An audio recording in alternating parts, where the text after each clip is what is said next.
陈平一听风仙的话，顿时有些尴尬。他没想到这天界竟然跟着世俗界不一样，在世俗界可是伸手不打送礼人的，只要送礼，基本上什么事情都能办了。不要就不要，别搞得这么紧张。陈平把仙币收了起来，说：“你们到底是什么人？否则别怪我不客气了。”那战兵队长大吼着，同时城门上的战兵也都气息一变，一个个亮出了武器，一时间杀意滔天。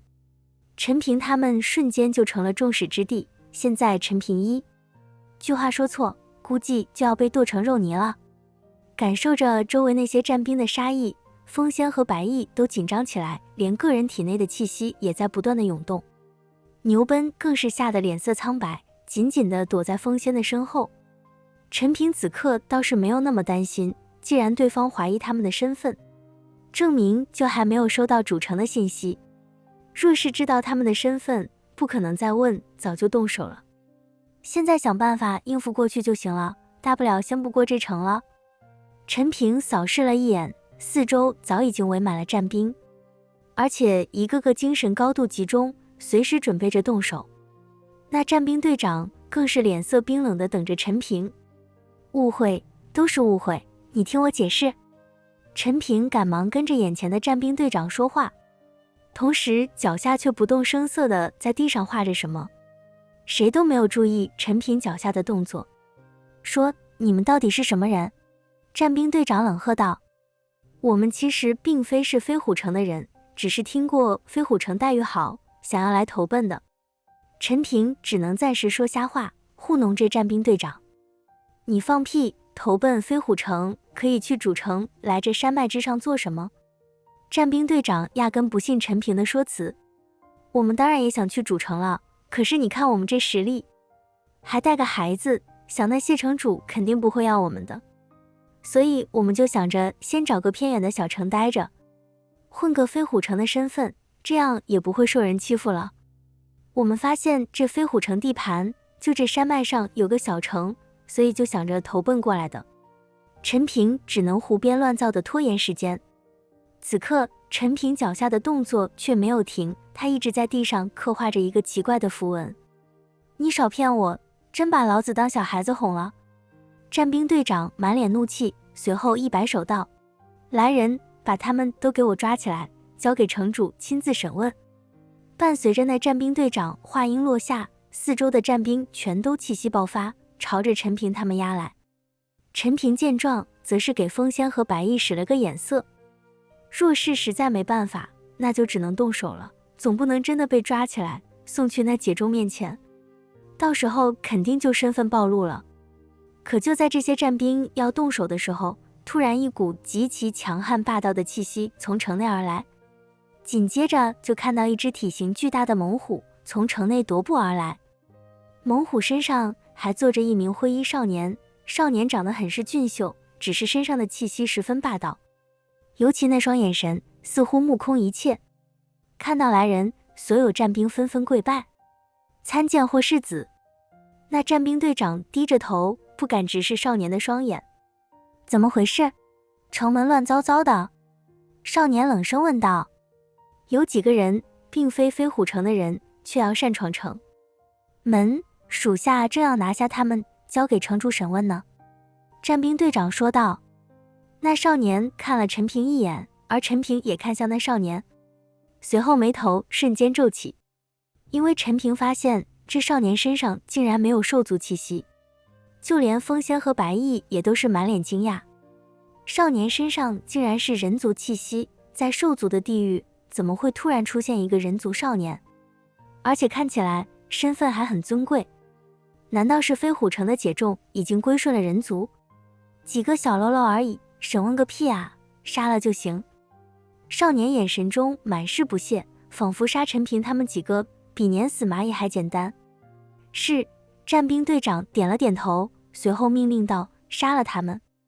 可就在那些战兵准备对着陈平他们4个动手的时候，突然陈平他们的脚下一阵白光闪烁而起，众人只感觉眼前一黑，当再看时，发现陈平他们4个竟然不见了。明明就在他们面前，四周都被包围了，可人突然就不见了。战兵队长的脸色瞬间变得阴沉无比，神识散发，可是也察觉不到陈平他们的任何气息了，仿佛就是凭空消失了一般。快点给找，快去找！战兵队长仿佛受到奇耻大辱，命令那些战兵去找陈平他们。而那少年此刻却眉头微皱，眼神中终于有了一丝惊讶。不用找了。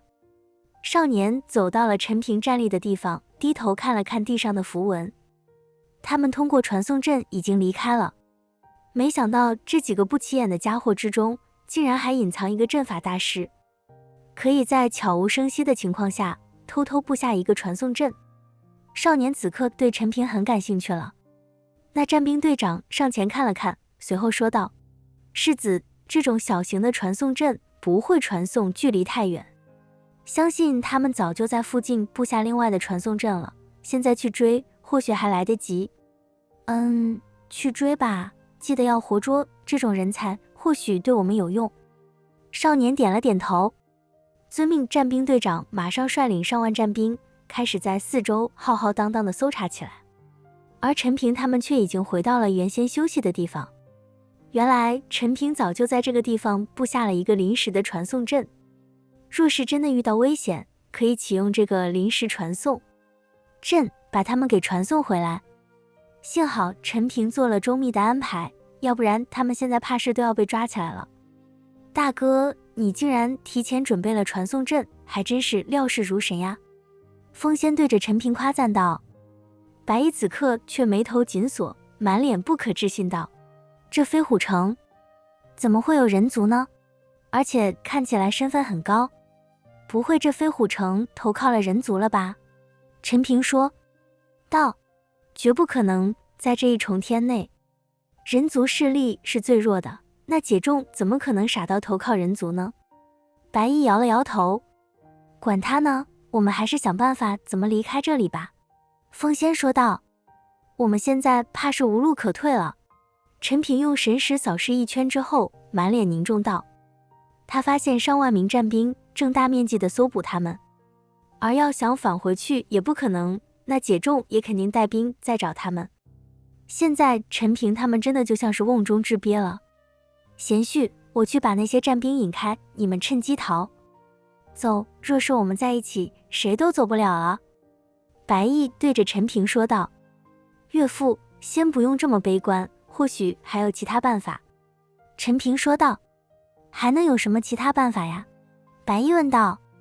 现在搜捕我们的战兵足有上万，我们可以混在这战兵的队伍之中，只要把气息隐藏好，就不会被发现。陈平说道。大哥，可这些战兵人人穿戴盔甲，我们也没有呀。风仙问道。这好办，你们在这里等我。陈平说完，身形瞬间消失不见。当陈平再回来的时候，手里却多了4套盔甲，应该是从那些战兵身上扒下来的。快点把盔甲穿上，这4个战兵尸体被我处理了，短时间不会发现的。陈平说着就往自己的身上套盔甲。很快4个人穿上盔甲，然后隐藏了气息。如此一来，他们可以大摇大摆地到处走动，并没有人怀疑了。你们4个有什么发现吗？这时一队战兵走过来，其中战兵队长对着陈平他们4个问道。报告，什么都没有发现。陈平说道。真是奇怪了，这4个家伙还真消失了不成？那战兵队长满是疑惑。我们再去其他地方找找，说不定就能找到。陈平说完，要带着风仙他们离开。别找了，跟我回城吧，让他们4个也逃不出这片区域。战兵队长说道。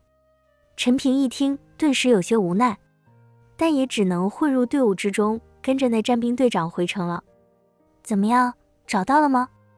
那少年看到战兵队长回来了，于是问道。禀世子，这几个人就像是消失了一样，这一片区域全都找遍了，根本就找不到，也没有任何的气息。战兵队长小心翼翼地说道。真是废物，等明天派出更多的人去找，他们不可能离开这片区域的。少年冷冷地说道。遵命，战兵队长战战兢兢地说道。少年转身离去，而那战兵队长却追上去说道：“世子，如今有不明身份的人出没，为了你的安全，还是让人跟随你活动吧。”战兵队长说完，朝着陈平他们那一队战兵挥了挥手道：“你们这一队，保护霍世子安全，若是世子有一点危险，你们一个都别想活。”那少年没有拒绝，带着陈平他们数十名战兵，在城中的大街上溜达。街道上所有见到这少年的人，全都立马停下，然后跪倒在地，行跪拜礼。而那少年却是一脸的冷傲，压根看都不看跪在一旁的众人。这个家伙到底什么身份？怎么如此牛逼啊？所有人都行跪拜礼。风仙见状，小声地说道：“这话一重天的人族也没听说有很牛逼的存在啊！难道这少年是来自三重天的人？”